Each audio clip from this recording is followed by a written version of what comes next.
الثانية الدكتور محمد فريد سعد زهران وشهرته دكتور فريد زهران، وعلى منصب الرئيس. وعلى منصب النائب الأول المهندس باسم محمد كامل حامد وشهرته المهندس باسم كامل.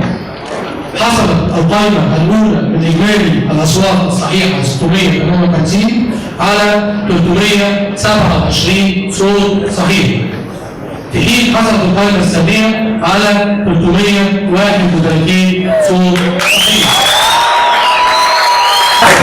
واحنا اديناهم برضه عشان التواصل، عشان هم متواصلين.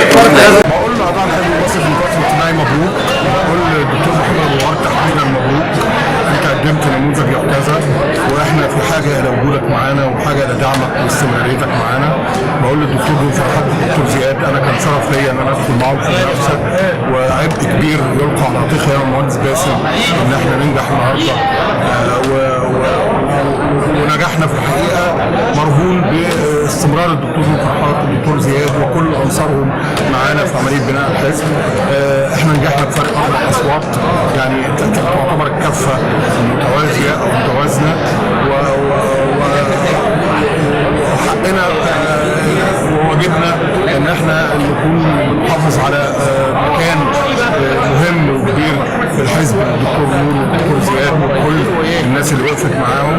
وانا يعني بعتز جدا ان انا دخلت سباق انتخابي مع ناس بهذا الوزن وبهذا التاريخ وبهذا الاحترام، والحمد لله يعني انتهت الانتخابات على خير، والود محفوظ والمحبه محفوظه واستمرارنا جميعا في الحزب القائم.